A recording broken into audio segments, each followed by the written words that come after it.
Slow mesh. What week are we in now, Jesse? 11? 10?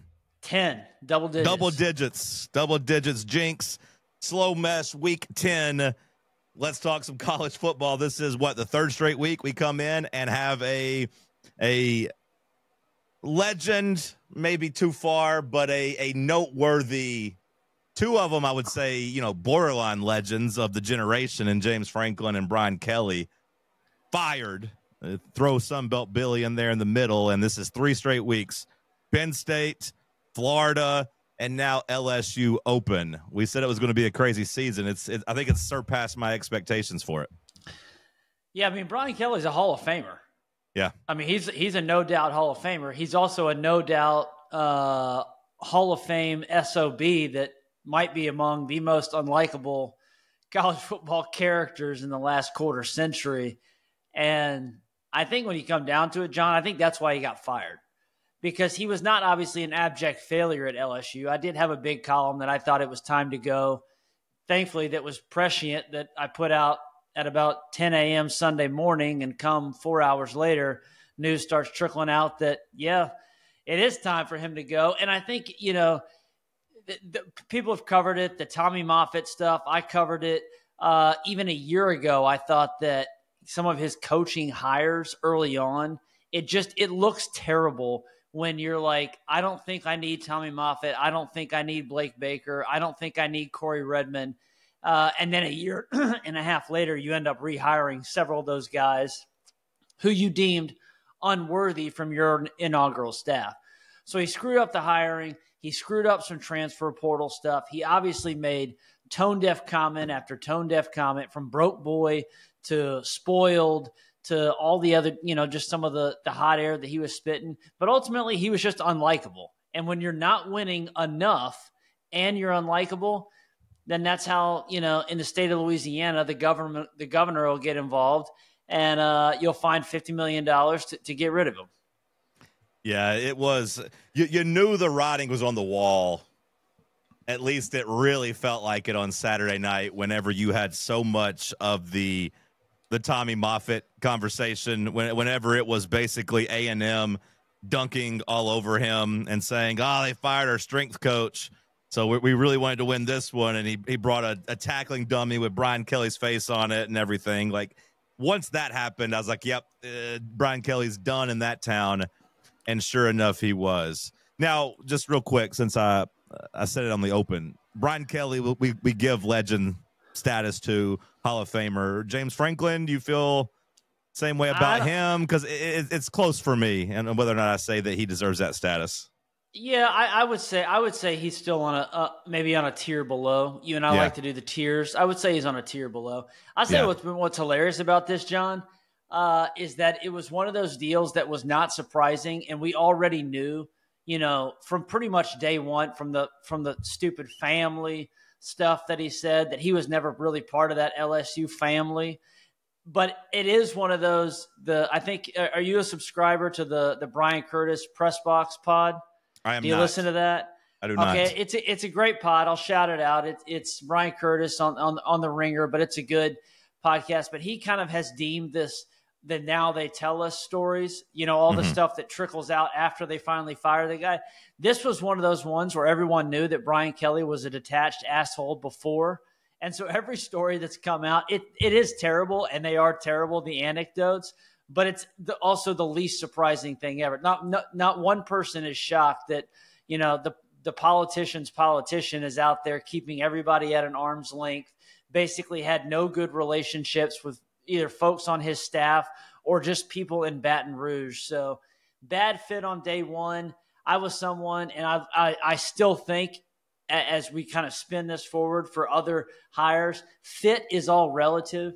You know, Nick Saban was not a natural fit at LSU when he originally got there. Urban Meyer was kind of a strange fit when he got to Florida. But if you win a hell of a lot of games, no one cares what sort of, you know, awkward fit you are. It's ultimately the brass tacks of wins and losses.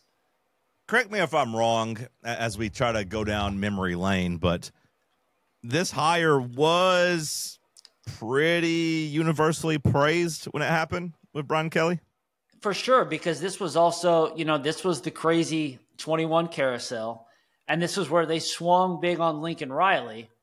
And Lincoln did that whole to-do about, I'm definitely not going to LSU. And then 24 hours later, he was going to USC. So he made it clear he was not going to LSU, but he did not say he was not obviously leaving Oklahoma. And then they immediately turned, LSU immediately, Scott Woodward is their AD who goes big. He loves to go white whale hunting. And, Brian Kelly was the first coach to leave Notre Dame, I believe, for another college football job. No other coach had left that school for a college football job. I think Lou Holtz left for an NFL job. So, it was a huge move when it happened. And this was Kelly was a guy who I think had 6 10-win seasons in his last 7 years at Notre Dame. So if you could win there, and you obviously, I think, in a vacuum are a better football coach than Les Miles or Ed O, why wouldn't you think you could win a national championship? And the dynamics have changed. It's become a little more difficult. But after that year one, every single one of his teams were worse than they were in his first season in LSU. And suddenly it just became untenable. I do appreciate the semantics. I watched a scary movie last night where the guy promised his woman, I will not buy a Ouija board and bring it in the house. But then someone had let him borrow one, and he brought it in the house. And next thing you knew, the demon had gotten him. Tale as old as time. How, you said that name, Lincoln Riley. It's been pretty quiet on his front. Do you think that he possibly could be a name that some of these schools target? Because I would say that his tenure at USC hasn't been great. It's probably, having its best season so far, but it hasn't been great. Could he maybe be eyeing somewhere else to try to restart that clock and try to get into a more of a football town and a football school?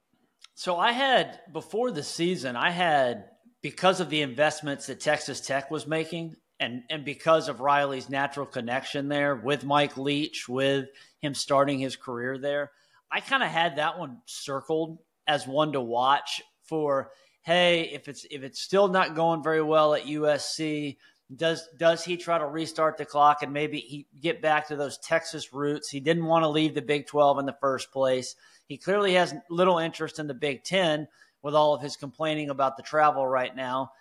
I'm not sure where else he could land. That buyout, well, it's a private school, so we're not exactly sure what it is.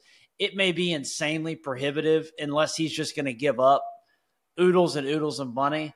And in today's day and age, that's just kind of hard to see. So it's just like LSU trying to strong-arm Kelly into taking less of his buyout after they fired him. I mean, that's like, good luck, Chief. Like, what are you going to do? Fire me again? You're going to make me come back? You're going to make me come back to work? Like, sorry, pay me. I don't think that ain't how this works. So you pulled the trigger, and now you're going to pay me. It is funny how we are here in 2025 and how Lane Kiffin is the belle of the ball. Like how he is, two of the biggest schools, two of the biggest jobs in the country. You could throw Penn State in there as well. I'm sure their fans are wanting to kick the tires on Kiffin, that he is going to have his choice, his pick of the litter, and he is going to be highly sought after. And I would say at this point feels like a lot to come out of this as like a top 4 paid coach in the country, like to be in that 12, 13, $14 million club. It's crazy. I think it is crazy. I think, what is it? The Scrooge McDuck is that, he's like jumping into the money. Yeah. I think the 3 guys that you could right now today, as we sit here and, a couple of days before Halloween, that are going to be the Scrooge McDucks of this cycle is obviously Lane Kiffin, because he is the belle of the ball. He is, the candidate du jour. Had a big column at my Substack, Surrender Cobra, that Lane Kiffin's winning either way. And that was teasing. That was coming off of him beating Oklahoma, really centered around Florida versus Ole Miss. But I even noted in there that if LSU comes calling, he's going to just keep on winning. But I think the 3 coaches that honestly are going to be the Scrooge McDucks of this cycle, John, is going to be Lane. And then it's going to be Sumrall, because the domino effects of if Lane either chooses, it doesn't matter. Lane's got 3 choices: Ole Miss, Florida, LSU.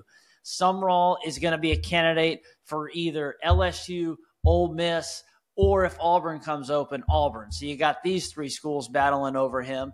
And then the other guy, I think, is Eli Drinkowitz, because I think Drink is definitely going – he seems to be teasing the writing on the wall that this is maybe his last year in Missouri.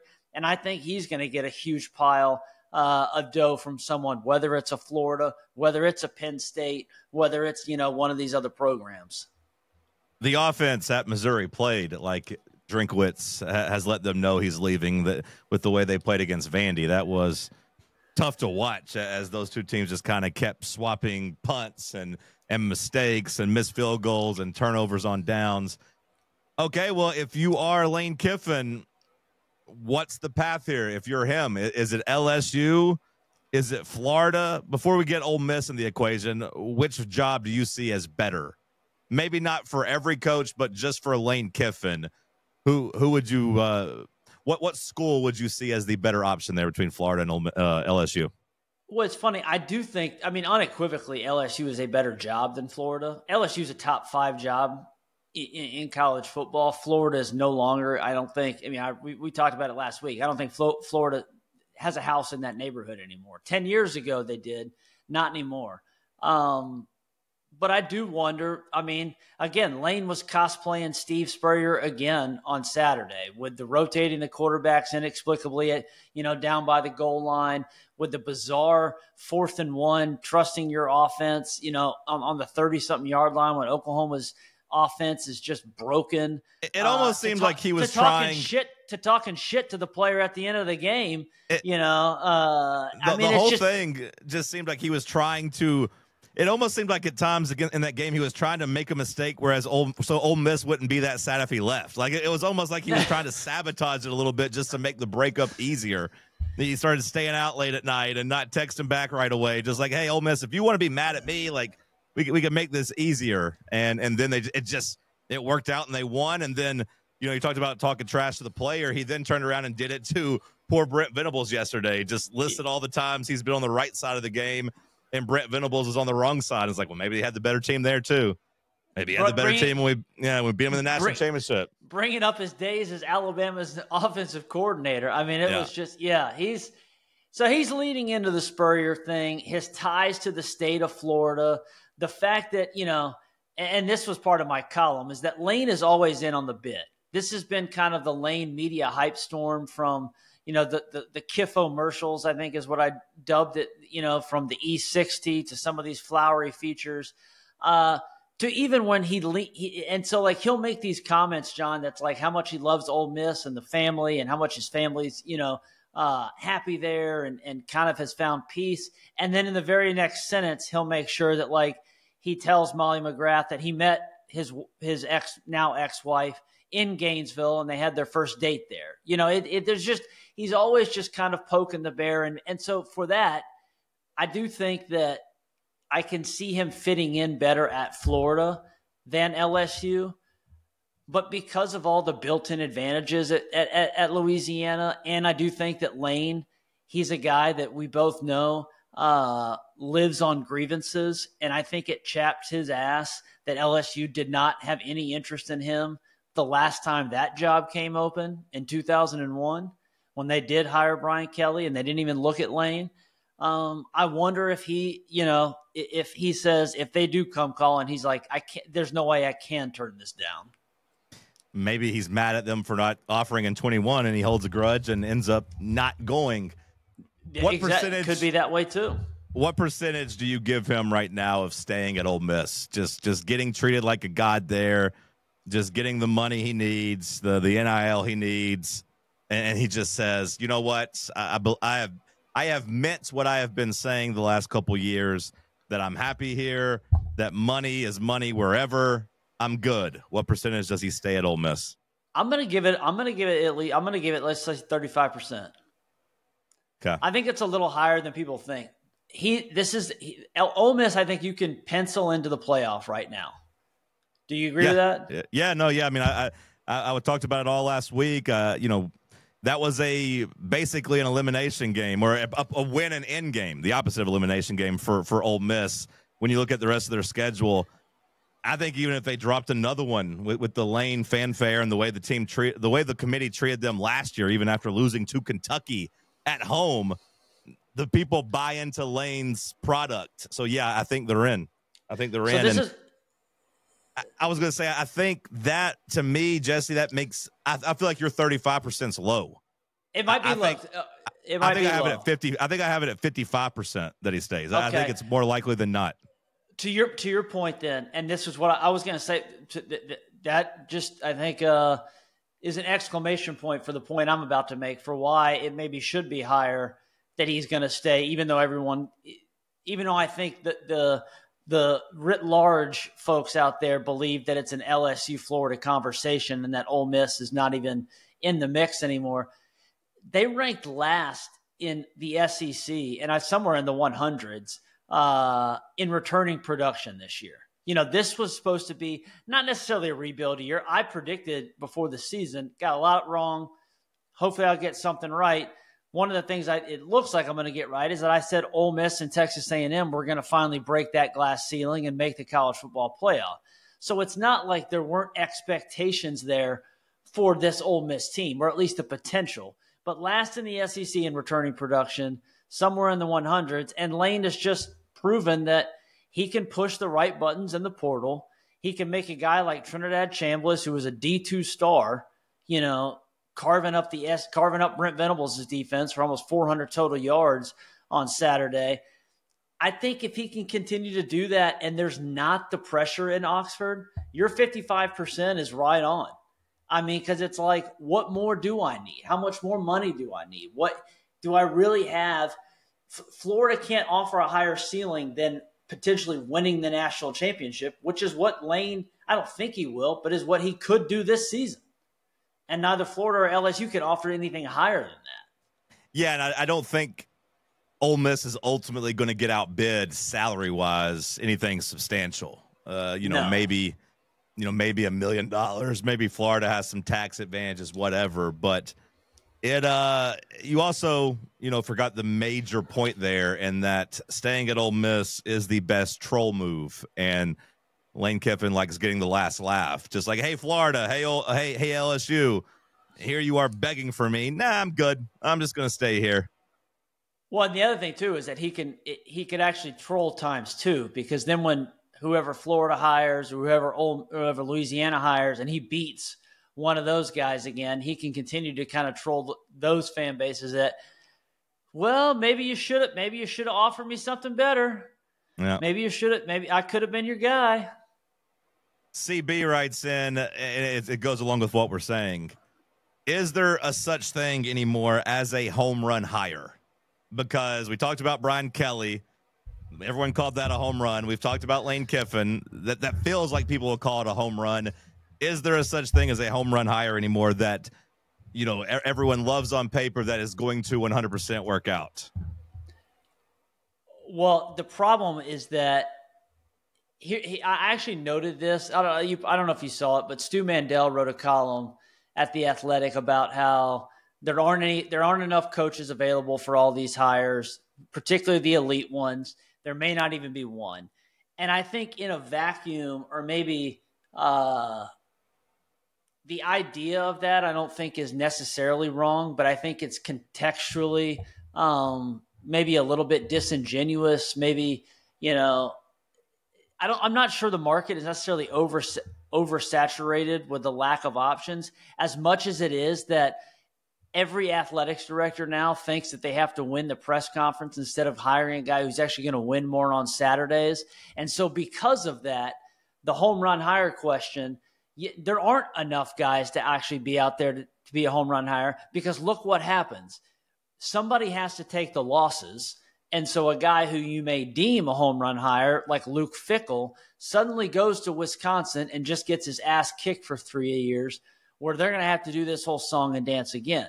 It's going to happen at Auburn. It's going to happen at LSU. And so is there a home run hire? I think, yeah, Curt Cignetti was a home run hire, but he wasn't deemed a home run hire 2 years ago when Indiana poached him from James Madison.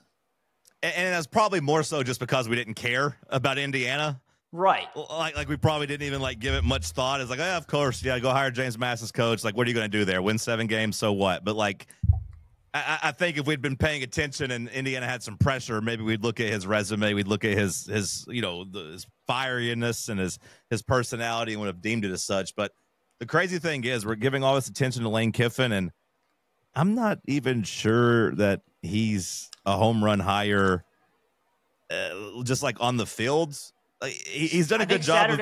Saturday was his first top 25 win. And away from Oxford. And knock on wood, but like, I don't think Oklahoma's very good. I don't think they're a real top 25 team. Like, I know they won that game. Spread against Tennessee.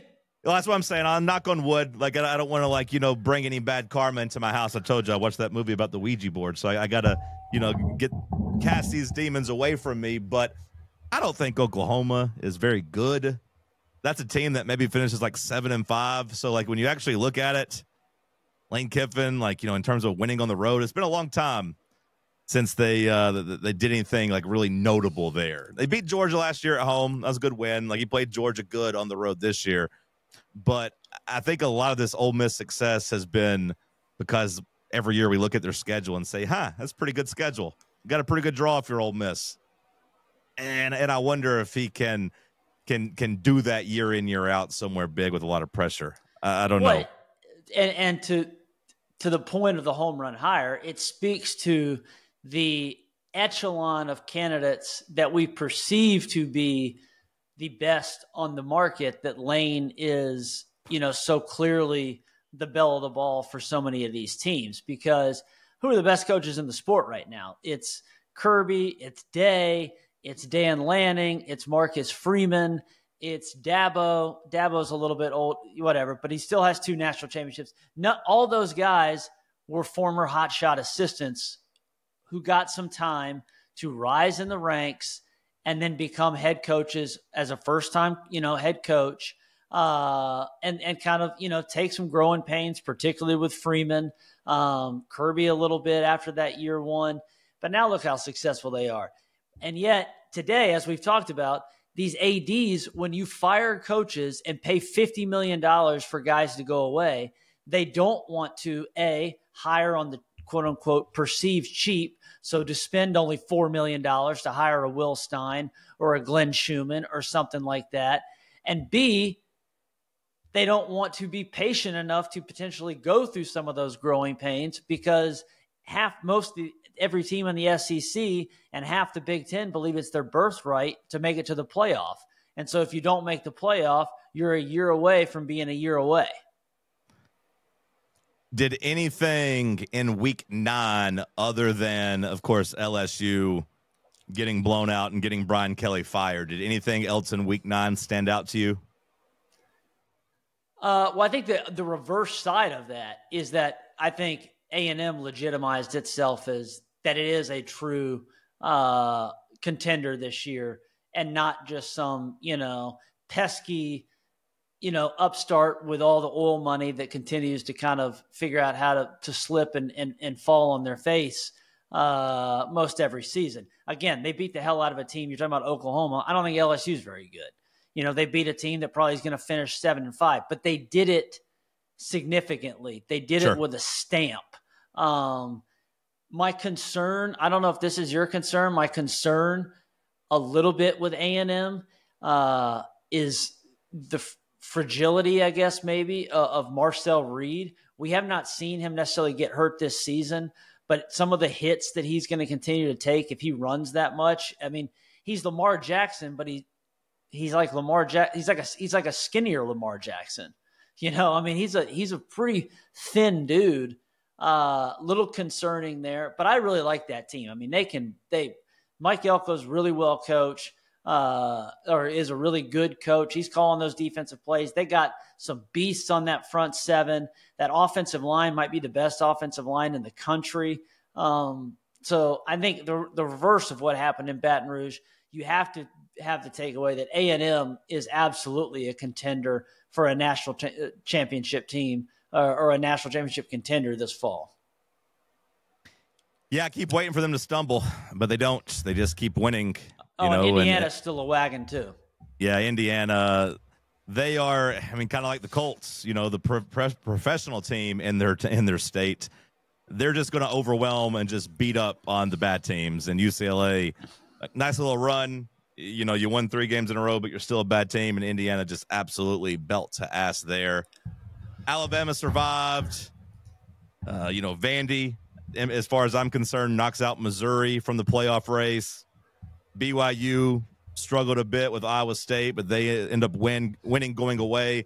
South Florida, maybe the biggest takeaway is just their choke job in terms of them fumbling that playoff spot by blowing a 2-touchdown lead in the fourth quarter against Memphis.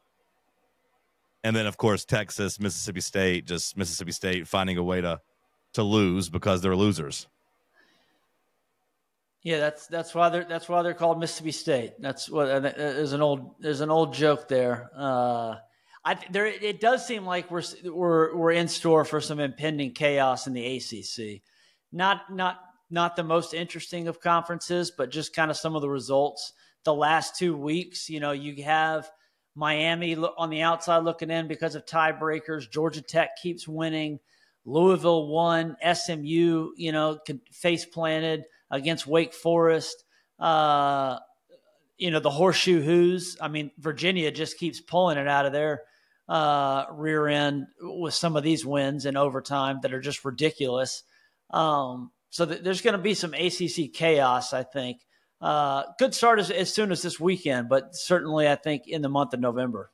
Well, I think everybody has to care about it. Like, every SEC fan, unless you're a fan of Texas A&M, you need to kind of worry right now that the ACC, you need the ACC to be a one-bid league when it comes to the playoff. Like, you need them to kind of take care of business and maybe cannibalize themselves a little bit more. Instead, we've got Pittsburgh storming from the outside, and they have found themselves a stud quarterback. How do you say his name? Heinzel? How do you say his name? Yeah, something like I think it's something like that. Yeah, threw for 400 yards and 3 touchdowns, and looked like Johnny Manziel out there playing ball. And Pittsburgh, to me, a Tennessee fan looking to hopefully get that 5th SEC playoff spot, which means I need a little chaos. Heinzel maybe holds the key to the kingdom as they played Notre Dame and at Georgia Tech and Miami down the stretch, 2 of those at home. I think if you're a Tennessee fan listening to this, or a Missouri fan or a Vanderbilt fan, like you need Pittsburgh to really step it up and do you some favors here. Yeah, I mean, and they're going to have the opportunity because they're going to put they I think they have Notre Dame, Miami, and who's it? Is it Louisville? No, it's at least it's Notre Dame and Miami and somebody else. Georgia Tech. Yep. Okay. 3 top 12 teams there. 3 top 12 teams. So go get them, kid. Go get them, kid. Maybe he will. We'll see. Let's look ahead to the upcoming week. I think it's Elimination Week. I've officially dubbed it Elimination Week in the SEC. Tennessee, Oklahoma. The loser will leave town. The loser will die. Vanderbilt, Texas. I can't necessarily call that an elimination game for Vanderbilt, but for Texas, it 100% is. Those 3 schools, Oklahoma, Tennessee, Texas, it's do or die time this weekend. What'd you think about that line at the Texas line? Was that one of those ones where there was no way they could make Vanderbilt the favorite, or else just so much money would come in on Texas at home? It feels that way, and I don't know how the market would have reacted to Arch Manning's injury news. Like, I feel like that would have led to maybe even more Texas money coming in. Like, I feel like Jesse, I feel like Texas should be favored by even more. Like, I kind of wondered that. Yeah, I mean, I think Vanderbilt's a legitimate team. I don't think they're like be favored or be a coin flip on the road at Texas type of quality team. Now, maybe I'm wrong. Maybe this Texas team just isn't very good. This Texas team was, down 17 to Mississippi State. Maybe they stink. But I don't know if I'm ready to buy Vanderbilt as being able to go into Austin just yet. Am I dumb? Am I overrating Texas? Am I underrating Vanderbilt at this point of the season? No, I mean, I thought Vanderbilt looked very underwhelming on Saturday. I mean, they're a physical football team, but they made a ton of mistakes in that game. They were fortunate that Missouri just kind of, every time they screwed up, Missouri would do the same. Ahmad Hardy had a pretty good game against that Vanderbilt run defense. I guess fortunately for them, Texas can't run the ball at all. Doesn't matter if Wisner's back. Doesn't matter who they have back there. That offensive line just cannot block or sustain enough in the run game. So maybe that's not a concern. I do think it's funny, though. They went on Saturday, and everyone's still hyping up Pavia. I love the Diego Pavia story. It's been awesome. He had very little to do with them winning that football game. I mean, he threw for like 125 yards and was really kind of delivered a nothing burger. And they got fortunate, with one huge play that really kind of turned the tide there after that missed field goal. So I think Texas is going to be reinvigorated back at home for the first time in a month. They've been gone for they had Red River. You go to Kentucky. I mean, to Mississippi State. Yeah, you say the first time in a month. I mean, really, I think this is the first time all season they've been at home. And I just mean because, the other three games were San Jose State, UTEP, and Sam Houston State. Like, their fans have had no home games to really get juiced up for. Right. So I think they're going to – that's crazy. A Texas season ticket holder, like, they deserve some type of reimbursement here. Like, how do you get a home playoff – or how do you get a home schedule that is San Jose State, UTEP, Sam Houston State – and then you get Vanderbilt in November. Vanderbilt, Arkansas, A&M. I mean, the A&M game's good. This Vanderbilt game's a top 10 matchup, or a top 10 opponent. But, man. Well, that's because last year they had that insane home schedule where they had Georgia, Florida, fair enough. A&M, all the, just a bunch of teams. So, Tennessee, Oklahoma. How you feeling there? Like you said, you don't think Oklahoma's any good. They are such a one-dimensional team, and we have talked a ton on this podcast about the John Mateer of it all. And man, he's just he honestly he is what he was at Washington State. There was so much hype coming in that everyone thought that he was going to be this, SEC Superman. And he may have his moments, but there's a lot more times when he's Clark Kent out there and looking like what the heck is going on. I mean, he was running for his life at times on Saturday against an Ole Miss defense that was just completely shredded the week before by Georgia. How do I feel about Oklahoma? I thought the graphic they flashed during the Ole Miss game about their defense, and you started like putting out the rankings of the offenses that they've actually shut down. It's like, oh, here's Michigan with a freshman making his first start. Oh, okay, here's Auburn, and we know about Auburn's offense. Okay, okay, maybe this defense is a little overrated because it felt like Ole Miss had their way with them. And, Lane Kiffin's right. Like, they should have won by more than 8 points. It was really Lane Kiffin losing his mind, and that kept that game from being a blowout. I feel, and maybe this is extreme, but I feel like Oklahoma's just a better version of Kentucky, of just like a very, basic team that is going to try to win a certain way that can't keep up with Tennessee if they score. And that's how I feel about Kentucky. I was like, hey, Tennessee is going to be able to run away from them.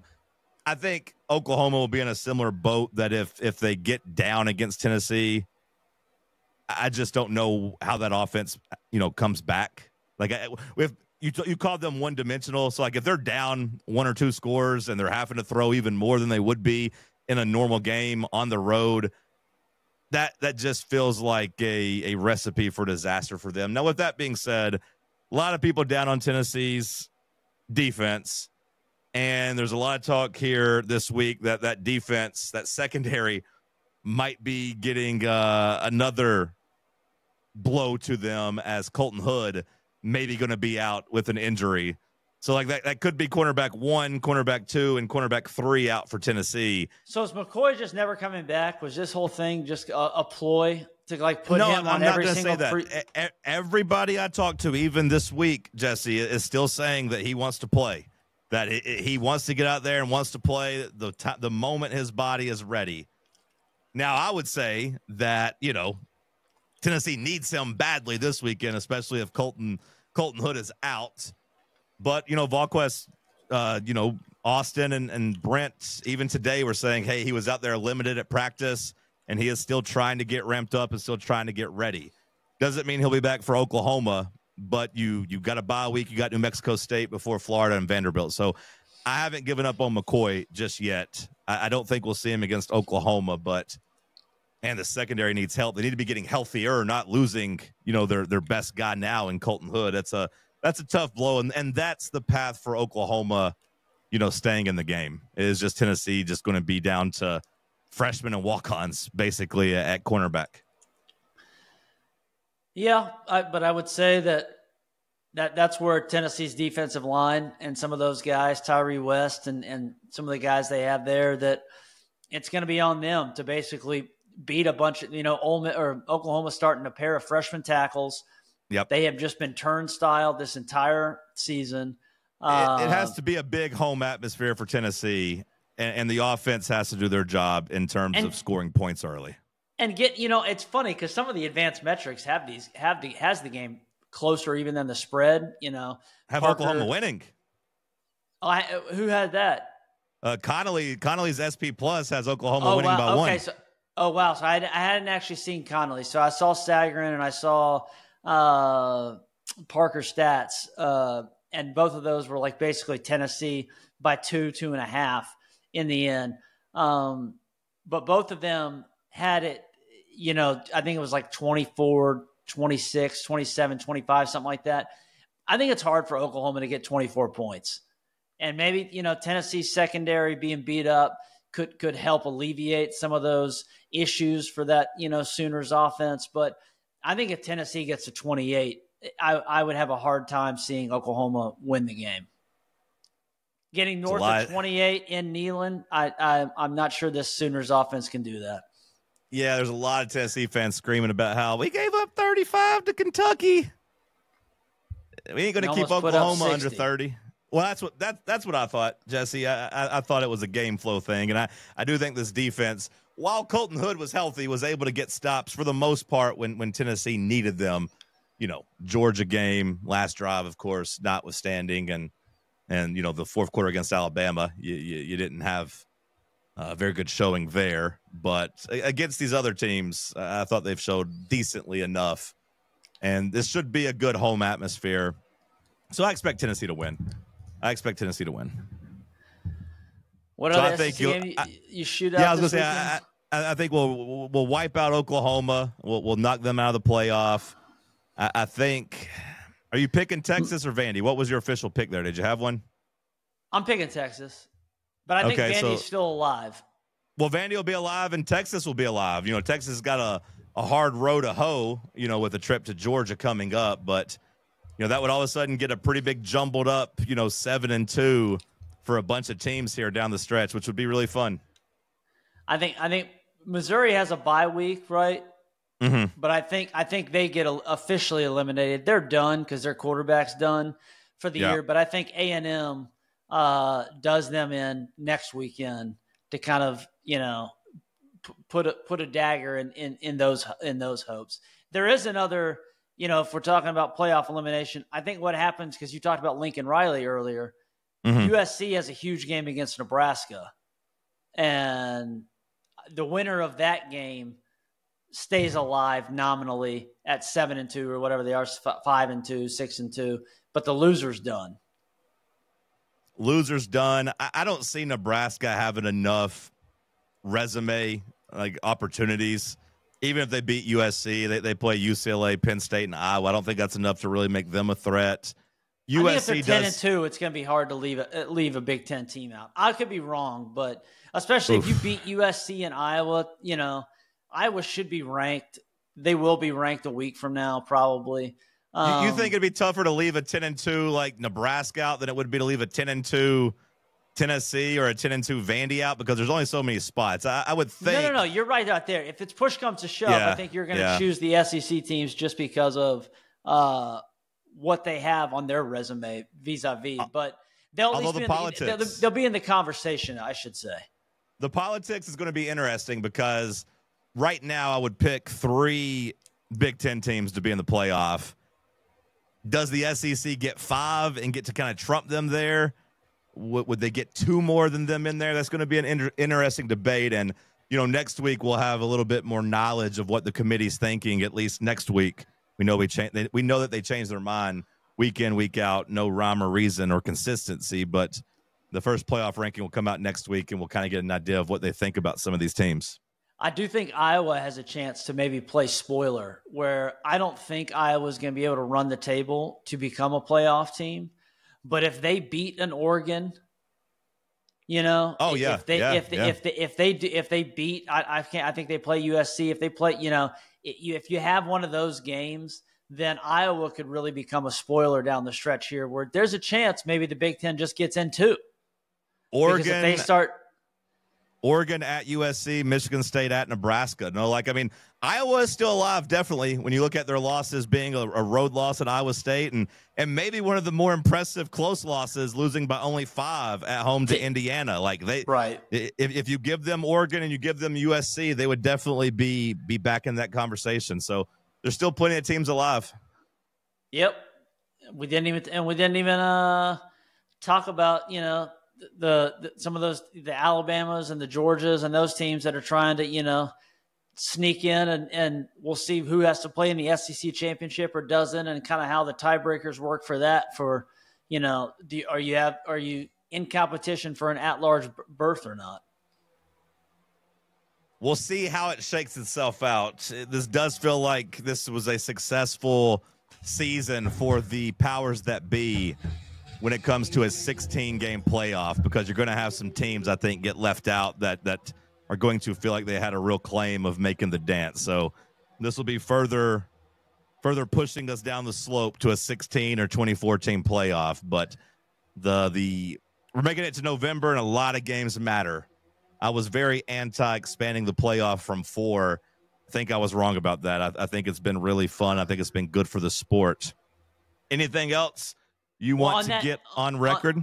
On that note, I guess as we close here, tease something at Surrender Cobra. I haven't actually done it yet, but thinking about it, I was also kind of anti-expansion, and I'm still I still have some real issues with the 12-team field and going to 16 and bigger. I just think that's absurd. I think 8 would have been perfect. Because I think that college football, the regular season, is the greatest sport there is, and I think watering down some of these rivalries suck. Having said that, I think as we sit here now, going into Halloween weekend, you could do a Venn diagram of one of those big circle here, big circle here, big circle there, of teams in the playoff pool still, and it's going to be a bunch of teams. I think I could list like 35-ish teams that need a new head coach, want a new head coach, or could be in the market for a new head coach. You're going to have some crossover there with the Ole Misses maybe, and the Nebraskas, and the Georgia Techs, and some of these teams that, they may be domino effect, and then you just have everybody else. And that's really the sport right now. It's basically a third here, and a third there. And that's kind of wild. That is atypical from what we've ever seen in a college football season, to be this late and have this many teams either getting a new coach, might be in the market for a new coach, or hoping that they're going to make the college football playoff. You know what that sounds like? It sounds like playoff teams focused on the draft, middle of the pack. It feels like the NFL is what it feels like. You're either rebuilding and ready to fire your coach and start something new and focus on the draft, or you are trying to get in the playoff. That's kind of what the NFL is, and it does feel like the college football landscape continues to go further and further to that. All right, Jesse, next time we talk, you should be having a completely new life. Who knows the next time we talk if you're going to be awake, if you're going to be able to even make time for us. But no, we'll be back. We'll be back. It's up to you to share if you want or whatever. But I guess I gave a weird, vague tease there. But maybe Jesse, all is good. Maybe Jesse will be back. Maybe he won't be. Yeah, we'll be back. We'll be back. We'll see you. We'll see you next time. All right, brother. Talk to All you right. later. See you, man.